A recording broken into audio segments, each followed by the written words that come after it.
Good morning, Brew Daily Show. I'm Neal Freyman. And I'm Toby Howell. Today, I'm glad John D. Rockefeller wasn't around to see this. American support for capitalism hits a new low. Then 2 years after New York City cracked down on Airbnbs, did rents get any cheaper?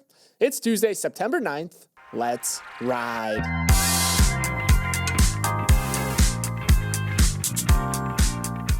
Toby, I have a pop quiz for you. France's longest land border is with what country? Ooh, I know this one. It's actually Brazil, because French Guiana is an overseas territory. Well done, my friend. You know, you'd be an asset to any team at our upcoming monthly trivia night, which is taking place 1 week from today at a new, bigger location in New York City. This is our 4th trivia night this year, and each has been better than the last, so don't wait to sign up. To sign up, it's free. Just head to the link in the show description. We'll also post it on our Instagram. If you want to meet me and Neal, chop it up with fellow MBD listeners, or just get your hands on some MBD swag, consider stopping by. But Neal, any hints for prospective players? You know, I'd be brushing up on 9th century Estonian literature if I were y'all. Not even sure they had ironed out a written language back then, but sounds good. Can't wait to see you guys there. An outward from our sponsor, Indeed. I keep hearing about the state of the world of work, but there's so many conflicting messages to sort through. Neal, I know what you mean. I'm certainly not a hiring expert, but the good people at Indeed are. They've been innovating with AI-powered solutions for job seekers and employees and reshaping the hiring landscape. The scale of their data is unreal, and they're utilizing it to help accelerate and simplify the job search and hiring processes. They're getting into all of this and more at Future Work September 10th and 11th, and Morning Brew will be there for it all. Learn more at IndeedFutureWorks.com/brew. That's IndeedFutureWorks.com/brew. Americans are biting the invisible hand that feeds them. Support for capitalism dropped to a new low in the United States, according to a Gallup poll released yesterday. Just 54% of Americans viewed capitalism favorably this August, down from 60% in 2021, and the lowest share since records began 15 years ago. The decline was driven by Democrats, just 42% of whom view capitalism positively, a drop from 51% in 2021. Independents have also soured on Adam Smith. 51% of them have a positive opinion of capitalism, compared to 59% 4 years ago. Republicans haven't budged at all, with 3/4 holding a positive view. Growing aversion to capitalism hasn't translated into a tighter embrace of its economic doppelganger, socialism, at least nationally. And that's because more favorable views of socialism among Democrats have been offset by less favorable views by Republicans. 2/3 of Democrats have a positive view of socialism, up from 50% in 2010. 14% of Republicans have a positive view of socialism, down from 19% in 2010. And independents haven't really changed their views at all, leading to 39% overall support. Socialism has become a hot topic recently with the rise of NYC mayoral frontrunner Zoran Mamdani, a self-described democratic socialist who wants to open government-run grocery stores, institute a rent freeze, and slap much higher taxes on the wealthy and corporations. His bid for Gracie Mansion takes inspiration from Senator Bernie Sanders, who popularized the Democratic Socialist brand with 2 failed but galvanizing presidential campaigns. Toby, what do you think this survey reveals about the American economy? I mean, it looks like the American dream is just getting further and further away for a lot of people. I mean, just think about the government data that we've gotten recently that showed an increasingly tight job market. Consumer sentiment has been declining over the last few years. So it's not surprising that we're seeing some souring on capitalism, even though it still does have broad majority appeal. What was also interesting about this survey was that people are souring on capitalism as this concept, but they remain very positive towards specific parts of it, specific components of it. 95% still say they support small businesses, which makes sense. And then 81% said that they support the concept of free enterprise. So even this umbrella term capitalism is kind of losing favor amongst people. There's specific components. It's almost this paradox that's arising. I think capitalism just needs a rebrand, because if you like free enterprise, capitalism is a similar concept. Free enterprise is just one major component of capitalism. Maybe they have to go talk to the folks at Cracker Barrel or American Eagle about, well, that's certainly ways to not maybe refresh your brand. This Gallup poll also asked about thoughts on big business, and it found that Americans' views on big business is increasingly unpopular. Only 37% of U.S. adults have a positive image of big business, which was down from 49% when this poll began in 2010. There's also a major partisan split in how Americans view big business. 17% of Democrats have a positive view compared to 60% of Republicans, and that share of Democrats having a rosier view of big business has gone down dramatically in the 15 years in this poll. So corporate America broadly has taken a hit in perceptions among Americans. And then not only is this partisan gap, there's also generational undercurrents here as well, because a lot of these younger cohorts who are responding to the survey, they didn't live through, the Cold War. They didn't live through the post-Cold War either, where socialism was the Soviet Union and there was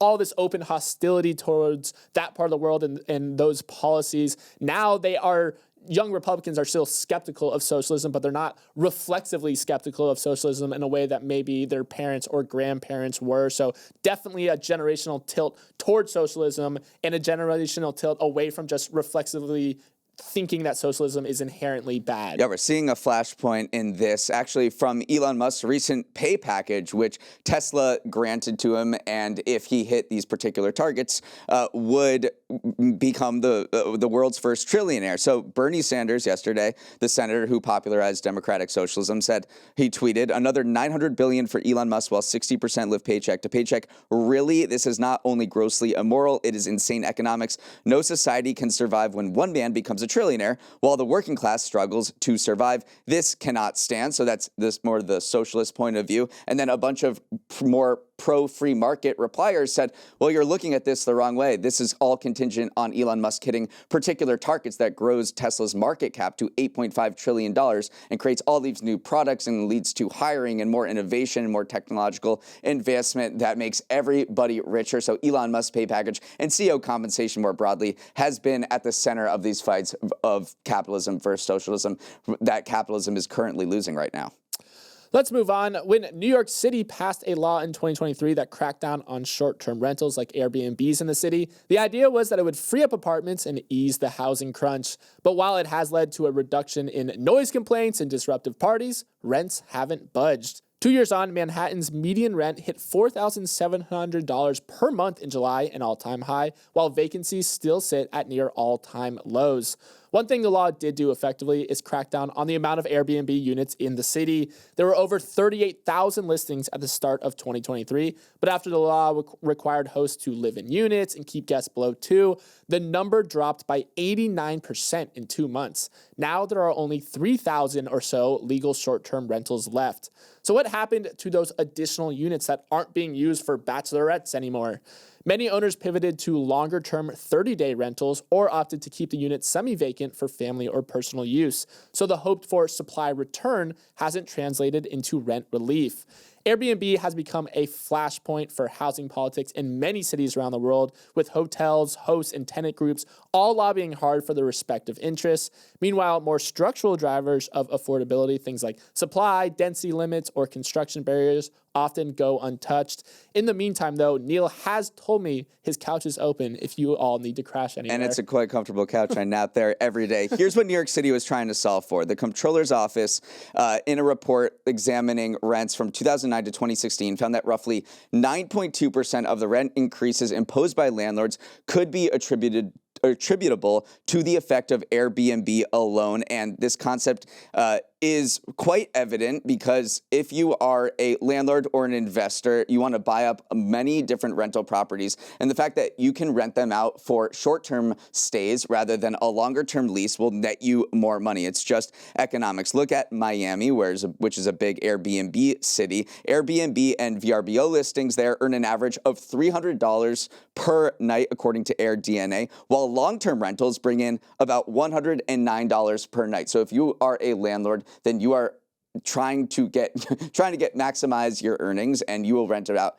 to a short-term stay. And New York City says that this has been driving up rental prices over the 2010s and Airbnb. And so in 2023, it decided to enforce a long-standing restriction on short-term stays in order to free up the housing supply, bring down rents. It hasn't really worked out like that. Yeah, because there were 38,000 listings in early 2023, which sounds like a lot, but that is out of 1 million total units. So that's small in relative terms. But technically, if you look at the amount of vacancies, that is big in terms of vacancies because there's only around 40,000 vacancies of those 1 million units at any given time in New York City. So yes, the math would say like, hey, let's free up these units and give them back to people to actually live in rather than giving them to landlords. But where it hasn't really worked out necessarily is that it's led to an increase in demand for hotels. Hotel rates have jacked up their prices. They've seen an influx in visitors. It hasn't necessarily led to those units going back on the market for whatever reasons. And a lot of people just point to the fact that, hey, the structural issues are still there. You need to increase supply. You need to build more. You need to have more units available. You're not going to get there by just subtracting Airbnb units. Yeah, opponents of Airbnb bans say that governments are using Airbnb as a scapegoat for their own failures to boost the supply of housing, and they artificially limit it in other ways that are way more profound than what the Airbnb effect does. Things like rent control, limits on density, restrictions that slow down construction, red tape, all across the board are ways that local governments tamp down housing. And if you look at the EU, where there's been a huge crackdown on Airbnb, Barcelona last year said they would end Airbnbs completely beginning in 2029. Analysts found that Airbnb isn't really driving the growth of over-tourism in Europe, which has become a huge concern. There were a record-breaking 3 billion tourist nights spent in hotels and other accommodations in the EU in 2024. That's equivalent to 80% of all guest nights in the region. Hotels and similar accommodations accounted for 5 times more guest nights than Airbnb in 2023. So if you're looking for a place to crack down on over-tourism, Airbnb is a small fish in a large pond, according to Airbnb supporters. And then the final thing that we need to note here is that a lot of these cities do need tourists. Like, you don't just lose housing with these short-term rentals. You are bringing people to your cities who spend money. They feed restaurants, they feed shops, and they create jobs for people as well. And then especially this is prescient ahead of the massive summer that New York City has coming with the World Cup coming. I mean, the Olympics are coming eventually. And then also the fact that there's a 250-year America celebration. So there's going to be a big tourism summer. If you don't have those flexible short-term leases, then I just pity the people who are going to open up their hotel apps and see what those hotels are going to cost. Well, they'll just stay in New Jersey. All right, as the Howard Stern Show went on air yesterday morning at 7 a.m., someone other than Howard Stern was behind the mic. Bravo legend Andy Cohen began talking, telling listeners that he would be taking over the show, and Howard was out at SiriusXM, where he's called home since 2004. SiriusXM shares dropped, and several media outlets reported that Howard Stern was taking his show elsewhere. Except it was all a hoax. Stern, one of the country's foremost radio personalities, announced that it was all a gag masterminded by him and that rumors over his departure were, quote, completely false. So everyone had a little chuckle, but this prank speaks to the larger audio wars being fought by massive players like SiriusXM, Spotify, and Amazon. Over 20 years ago, Stern became one of the highest paid media personalities in the world after signing a deal with what was then Sirius Satellite Radio. Sirius later merged with XM and leveraged Stern to become a publicly traded audio behemoth with nearly $9 billion in sales and 33 million subscribers. Signing key talent like Howard Stern and keeping them happy has been key to its success in radio and increasingly in podcasts, where it's become a juggernaut. But questions have swirled over Howard Stern's future, with the company as his contract, worth $100 million per year, expires at the end of 2025. After coming clean about the hoax, Stern didn't say that he had reached a new contract with SiriusXM, just that the two sides were in talks. Toby, it's a negotiation that everyone is watching for its implications for the future of SiriusXM and the audio industry in general. This was kind of like an awkward haha joke because Sirius is in an awkward place with Howard Stern right now. Obviously, he helped build them into what they are today, but he's kind of a symbol of the media of the past. Just look no further than the deal that SiriusXM recently signed with Alex Cooper, who is a multimedia juggernaut, basically like Howard Stern 2.0, as a lot of people are calling her, just given her mass appeal across social media platforms. She just signed a $125 million deal. Meanwhile, you have Howard Stern with this massive, reportedly $100 million deal sitting there, maybe not bringing the audience that he once used to. What do you do with him? He's sort of like the aging star player on a baseball roster who you needed to give the big contract to, who still brings out fans, but definitely not the young, new, exciting talent. So it's almost like creating the salary cap problem for SiriusXM at this point. So it is very symbolic, because as Sirius is navigating this transition into more of a podcasting network, perhaps similar thing happened when Howard Stern moved from, terrestrial radio to satellite radio. So it's a very poetic sort of system going on right now. Let's talk about its move into podcasts, because if you want to borrow the baseball metaphor, it is established a very strong farm team in podcasts as it's transitioned from its old aura of satellite radio. It now represents, SiriusXM represents half of the top 20 podcasts in the United States. It's brought on huge talent like Alex Cooper and Caller Daddy. Smartless, it paid $100 million for. That's three comedians interviewing people and just yapping it up. Freakonomics Radio, the last podcast on the left, 99% invisible. Conan O'Brien Needs a Friend, and it's also hired huge talent like Trevor Noah, Kevin Hart, and Stephen A. Smith. So SiriusXM has been going to war with these other podcast companies, most notably Spotify, which is number one. But analysts pointed out that if Spotify didn't have Joe Rogan, if you took Joe Rogan from the equation, which, you can debate whether you should or not, then SiriusXM would be the top podcasting company in the entire country. I don't know what you do with Stern at this point. Do you re-up him and still pay him top dollar? Do you cut him loose? There was this study that showed that if Howard Stern left SiriusXM, he would take 15% of their subscribers with them, which would create a massive churn, a headache. Or do you just totally focus on your new generation of audio stars coming up? I don't know how much longer maybe these institutions can anchor themselves to these legacy talent going forward. So the joke was kind of the awkward joke that you make at a cocktail party where everyone nervously laughs when he said, "Oh, I'm leaving." Or like, "Oh, are you actually?" So just a fascinating situation that Stern and Sirius find themselves in right now. All right, we're going to take a quick break and come back with Toby's Trends. We're back with another edition of Toby's Trends, the segment where I take a deep dive into the business world to emerge with a trend that will have your parents going, how'd you get so smart? Today's trend is an olfactory one. America is in the middle of a fragrance arms race where brands keep dialing up the intensity of scents because we've been trained to equate stronger smells with cleaner, better products. Madison Derbyshire, a reporter from Bloomberg, just recounted her experience with Dawn dish soap changing its original scent this year.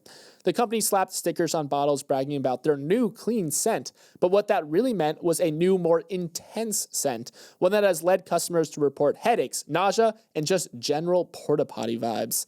Despite the negative reaction, companies like Procter & Gamble have been turning up the volume on scent in dish soaps, detergents, and surface cleaners because research shows Americans equate stronger smells with cleaner and more effective products. But that can create a sort of sensory arms race. If you dial up the smell, olfactory fatigue can kick in, which means people stop noticing. So then brands add even more and the cycle escalates.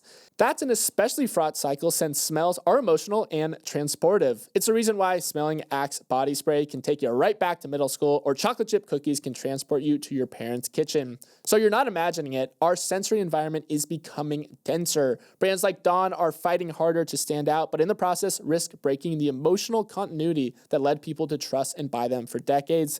Neal, help us make sense of the scents. Oof, this is deep. One concept from this sense world that really spoke to me was the concept of olfactory evidence, that brands are responding to our demand of evidence that their products are working. And I did my laundry yesterday after, diving into this research, and I smelled my clothes to be like, well, are they clean or not? And I realized that there needed to give off a particular scent for me to think that they were clean. If they were just not, if they didn't smell like anything at all, then I would say, hey, well, this detergent isn't really working. And that perhaps that need to smell particular evidence that their product was working is driving this arms race of intense fragrances that you're talking about. And all these fragrance houses inside these big brands are trying to use it as a marketing and development tool as well, because it's very hard to come out with a new dish Dawn soap and say like, hey, it cleans better. The easiest way to do that is just make it smell differently, because as you're saying, this olfactory evidence does play a role in your dish soap, in your,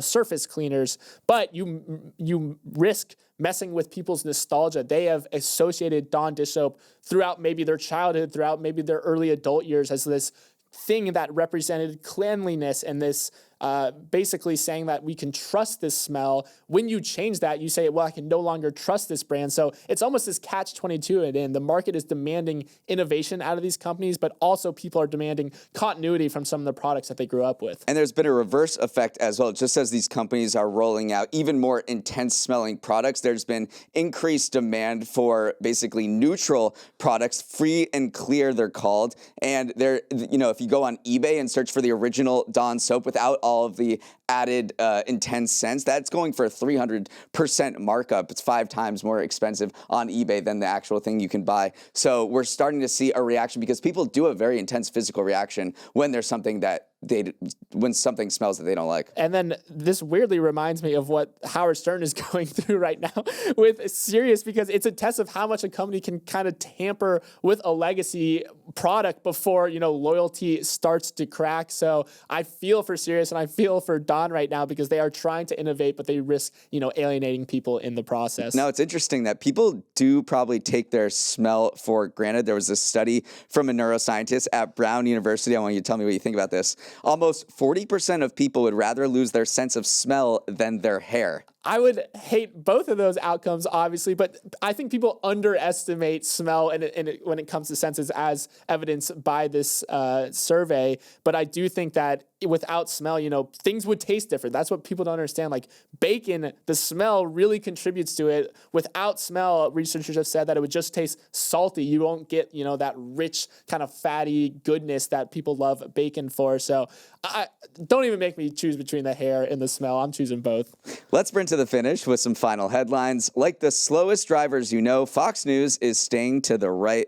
The Murdoch family resolved its dramatic decades-long succession battle yesterday with an agreement that will hand Lachlan Murdoch, the son of family patriarch Rupert, the keys to the media empire. This will please Rupert because of all his kids, Lachlan was his chosen heir and will ensure that the 94-year-old's outlets that include Fox News, The Wall Street Journal, and The New York Post will maintain their conservative bent upon his death. The rest of the Murdoch children, Lachlan's older siblings, lost the fight for control of the company, but their bank accounts won. Each of the 3 will be paid $1.1 billion for their shares in the empire. I'm going to make the joke. They should totally make a TV show about this, Neal. But yes, keeping that ideological bent was really important to the elder Murdoch. He has always kind of preferred Lachlan as his permanent successor. Lachlan has done pretty well as chair of News Corp since he was installed in 2023. Fox's stock price has doubled since the end of 2023, and News Corp stock is also up. So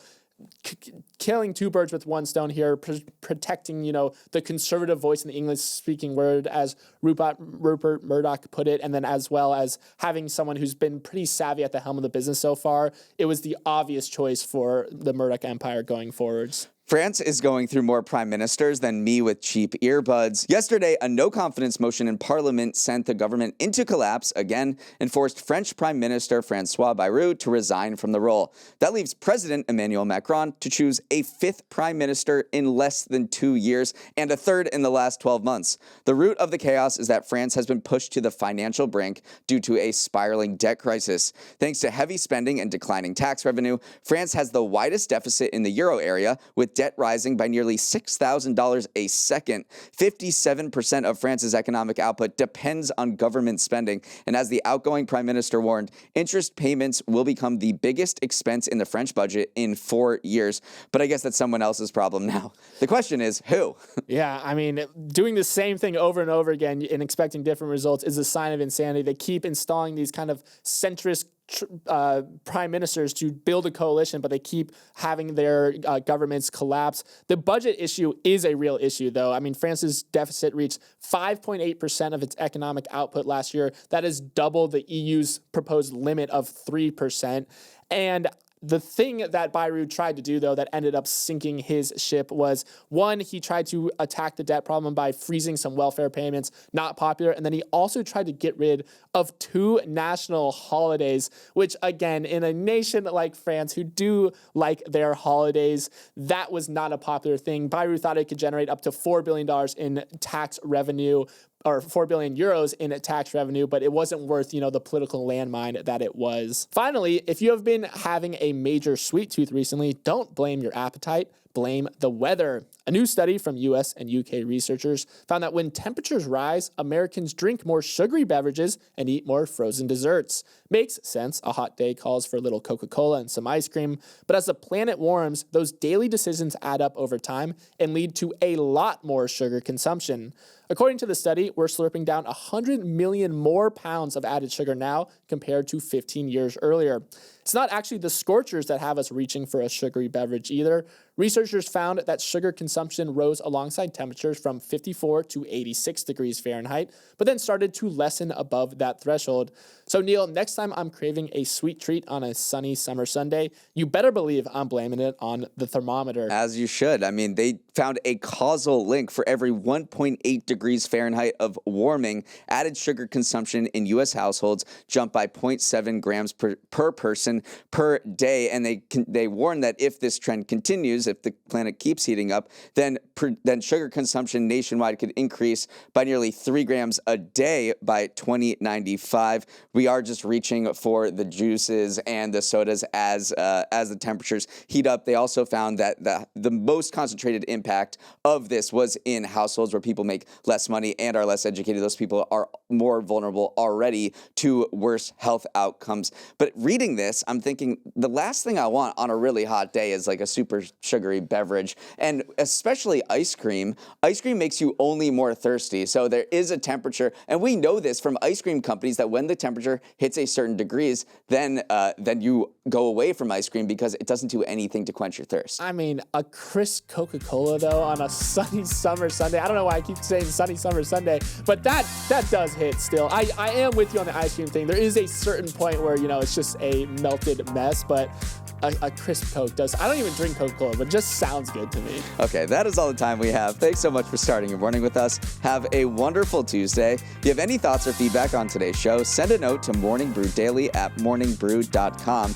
Let's roll the credits. Emily Milliron is our executive producer. Raymond Liu is our producer. Our associate producers are Olivia Graham and Olivia Lake. Hair and makeup is wearing a new scent. Devin Emery is our president, and our show is a production of Morning Brew. Great show today, Neal. Let's run it back tomorrow.